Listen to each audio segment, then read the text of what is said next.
let's talk about double truck streetcars. Now, when we say double truck streetcars here, I know we've had a kind of a disjointed series here, but this is the fourth pod in the series of our early electric streetcars. And these are the double truck cars that hit the streets of New Orleans pretty much before the two most well-known, well-used models of double trucks. And those, of course, were the Palace cars and then the arch roof cars, our well-known green arch roof cars by Pearlie Thomas. I am, of course, as always, Edward Brandley, your NOLA history guy. And there's my email, edward at nolahistoryguide.com. Always the best way to contact me for just about anything. And be glad to either help you out with something if I can, or if you want to book me to be your either speaker or tour guide, that kind of thing. So our double truck streetcars that are other than the palaces and the arch roofs. And this is a photo of one of those cars. It's one of the 1899 Americans. It's American Car Company, and it's running. We'll talk about it in detail, but you get the idea. You can tell it's a relatively old or early model of electric streetcar. Tour guide talking points. Shout out to my friends and compadres from the Friends of the Cabildo Walking Tour Guides in particular. Streetcar routes expanded to double truck cars in the early 1900s. We always say, remember, we had our mule cars, and then we had our single truck, smaller electric cars. As ridership increased, the companies that operated streetcars needed something bigger, faster, better. So that's where they come. That's where we get these. The single truck streetcars continued on the back of town lines for a number of years until everything was just standardized across the board.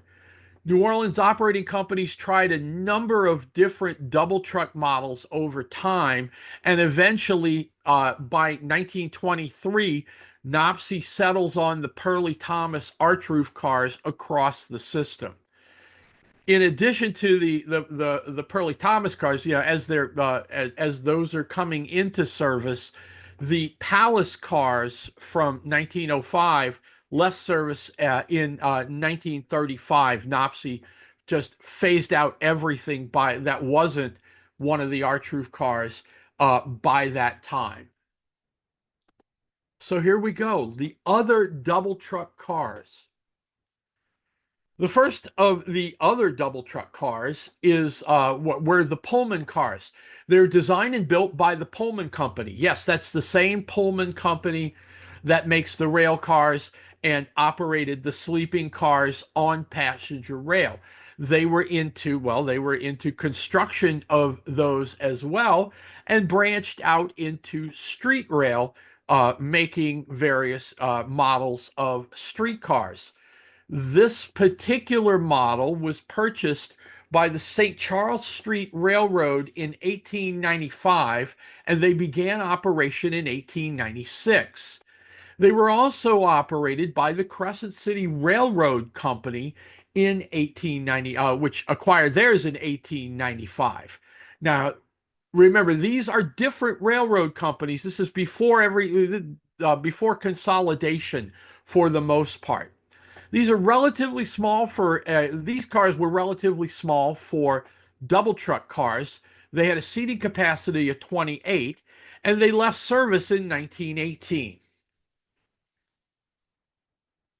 That's a beautiful photo of one of these Pullman cars coming up Royal Street on the Clio line. So we zoomed in on it. You could see the car a little better here. We're gonna deep dive this Royal Street photo is just gorgeous. We're gonna deep dive it because it offers so many interesting little tidbits. In particular, for those of you who are doing the walking tours or you're interested in exploring the French Quarter. So again, these cars were operated by the St. Charles Street Railroad Company on that company's Clio Street line. Now, the Clio Street line uh, started on the uptown side of St. Charles, of Canal Street, excuse me, started on the uptown side and then circled around to cross Canal Street. And the purpose of the line was to connect the railroad stations at the time.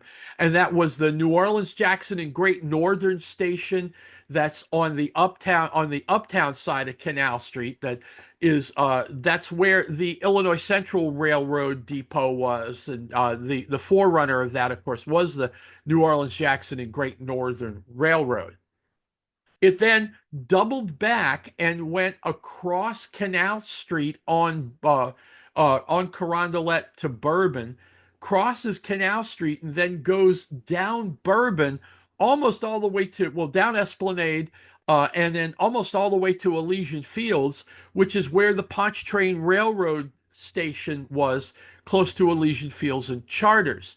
Now, by this time, the Louisville and Nashville Railroad is using that station as its terminal before they build the big terminal on Canal Street itself. So this streetcar line, going back to the mule car days, was used to connect all of the different railroad stations and then come back to the St. Charles Hotel. So as it's going down, it goes outbound on Bourbon and inbound on Royal.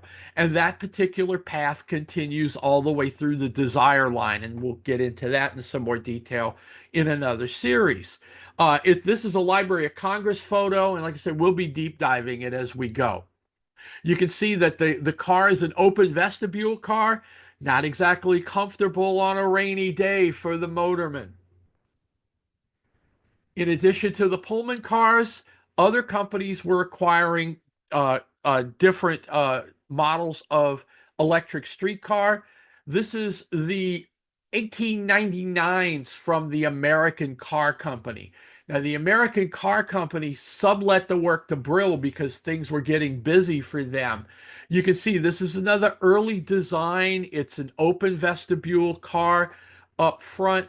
The motorman was exposed in the rain and that kind of thing, a little bit rough there. This is the New Orleans City Railroad. This is the second incarnation. The original mule-drawn New Orleans City Railroad that started the canal line had gone bankrupt because of electrification. It was reorganized and pulled together a couple of other companies. This is 1899 car 264 running on the Audubon Park Coliseum line. You see it's got the wide monitor deck for ventilation that was inspired by the Ford Bacon and Davis cars. This particular model had a seating capacity at 32, and these were taken out of service by 1918 and scrapped in 1918 to 1920. That brings us to the most widely used semi-convertible double truck series of cars in New Orleans, other than the Palaces and the Arch-Roofs, and that was the Brill semi-convertible cars. They were designed by American, and by this point, American Car Company had been absorbed by Brill. Brill started getting to be the big player and pulling all these other car companies in.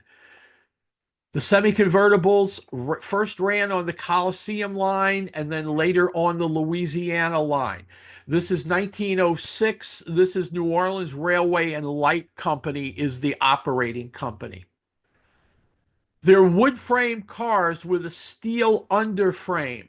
They have the monitor deck for ventilation. These got a little bigger. Things were growing. We needed bigger, more higher capacity streetcars.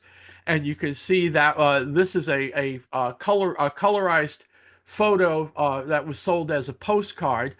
The semi-convertibles seated 52 people. Here's car 457, same series of cars. This is out back of the Carrollton Shops. This is circa 1916. The motorman in the doorway, actually on the car, his name was Howard Shaw. He was identified but the conductor is unidentified. If anybody knows who he is, let me know, because uh, don't have any record of that. Again, 52 seat car running now in 1916, still New Orleans Railway and Light, running on a number of different uptown and uptown back of town lines. Here's the blueprint drawing for the Brill semi-convertibles. They were originally numbered 300 to 324. At this point, they've gone through a refurbishment in 1908, and they were renumbered 500 to 524. The Palace streetcars had come into service at this time, requiring some renumbering in general of the cars. The last Brill car in service was Nopsey 453. By 1922, 1923, the Brills again were being phased out. Nopsey the Nopsey continued to use the Palace cars on the Canal Esplanade belts, and then everything else had become the arch roof cars. The Brill cars were discontinued, were taken out of service and scrapped. The company hung on to this one last Brill, Nopsey 453. It was also, a lot of older folks will remember this car as the streetcar named Desire. Uh, Initially, the company took 453 here and brought it over to what became the training facility. It was the first power station for the streetcar system at Napoleon and Tchoupitoulas, and power moved out to Market Street after that, left this building open. So the Nopsey took 453, they put it into the training facility, what became the training facility there across from Tipitina's. The controls in Nopsey 453 were converted and set up to match the arch roof streetcars. So you were hired to be a motorman, you were going through your training phase, and they would familiarize you with the controls of the arch roof streetcars working here on Nopsey 453. Later on, they didn't need the car for that purpose. By the time that the movie of Tennessee Williams' play, A Streetcar Named Desire, came out, there was a big push to publicize the movie and encourage use of public transit. So they took 453 here and brought it out to the old U.S. Mint, and they branded it the Streetcar Named Desire, even though the movie used an arch roof car, this one was still branded as the Streetcar Named Desire. It was eventually moved into the French market under the roof because there was concern, it's a wooden streetcar, is concerned about the weather and damage and that kind of thing. We're going to do a detailed pod on 453 because it's got 9 lives essentially, and the story of it becoming the Desire streetcar is fascinating. Double track cars running on the West End. A couple of models of streetcars that when the West End line was converted from steam rail operation to electrification were used out there. Now, initially, going back to the 1870s, the West End line, which was West End was after the Civil War, was a fantastic day trip and kind of overnight, go out, catch the lake breeze, kind of spend a day or spend the weekend out there. You could take a steam train out to West End. It was basically unpowered streetcars that were used as coaches with a steam engine that looked like a tram. It looked like it looked like a streetcar. For electrification, electric streetcars were brought in, and one of the first models used on the West End line were the Barney and Smith cars, numbers 500 to 512. They operated on West End from 1899 to 1921. This is the only photo we've got that's decent of a Barney and Smith streetcar. That is New Orleans Railway and Light 500, working out of the Canal Street barn. These cars ran on West End as well as Canal. Here's the blueprint of cars 500 through 512. As we said, they primarily operated on West End, but also operated on the Cemeteries line, Canal Belt when it went into belt service, but mostly on West End. They were discontinued in favor of the Morris cars, and eventually when the arch roof cars were brought in by NOPSI in 1923. Here's a Morris car. You can see there's kind of a theme here going with the Barney and Smith cars as well as the Morris cars.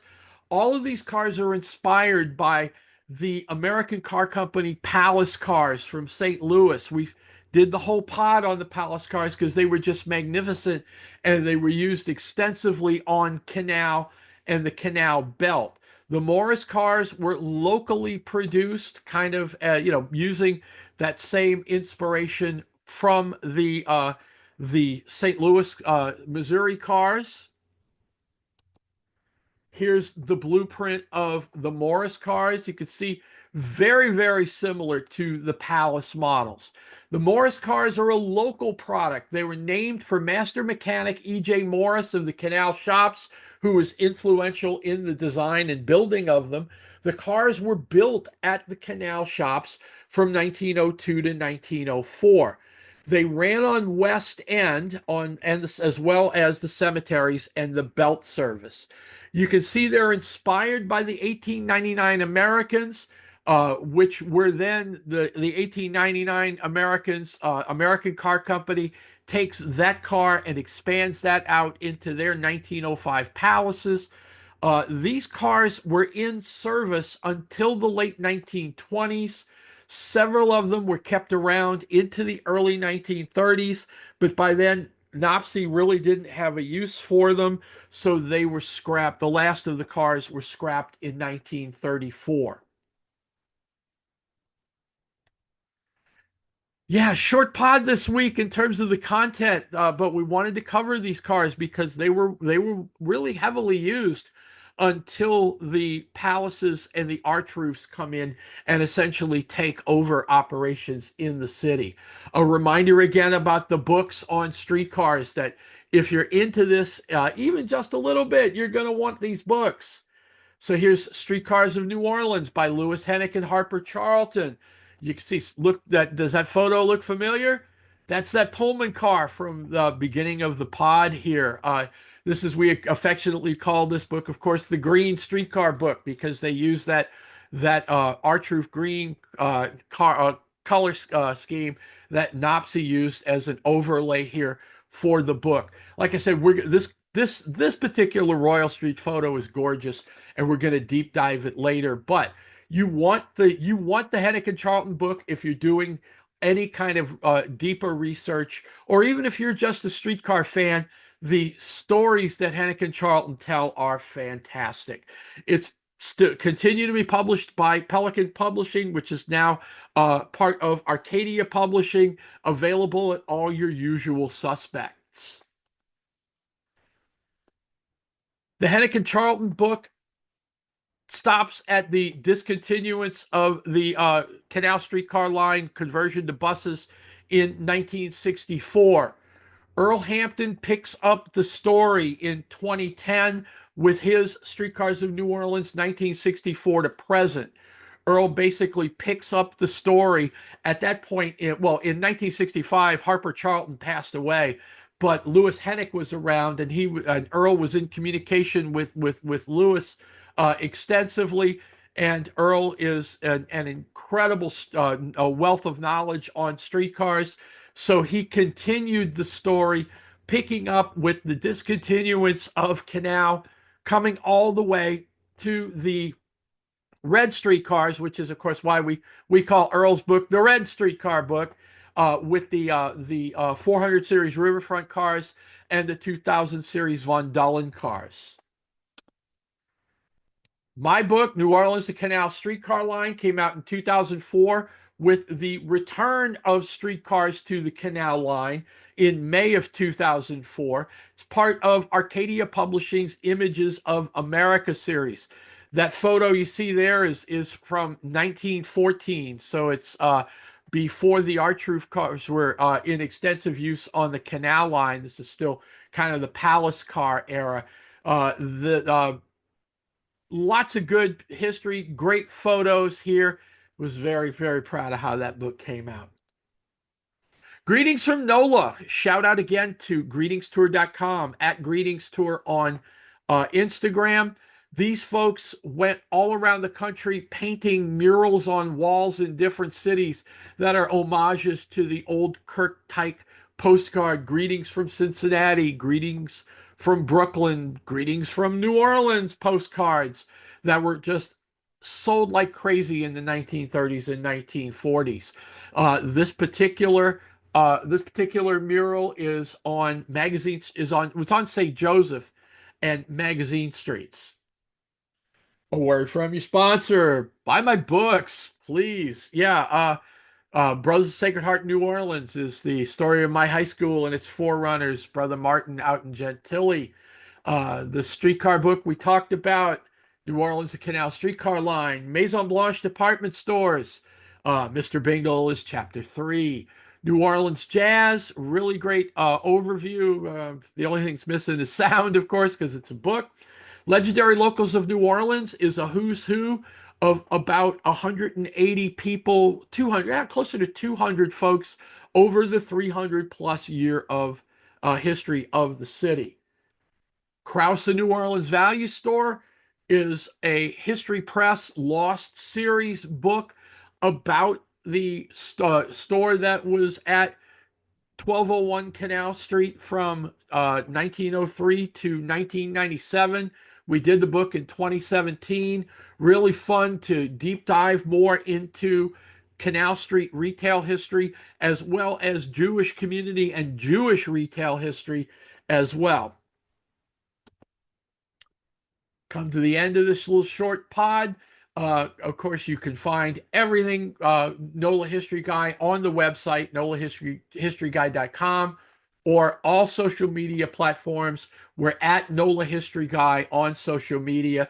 The Facebook page is NOLA History Guy, 3 words. You search it, that will pop up as well if you're on Facebook.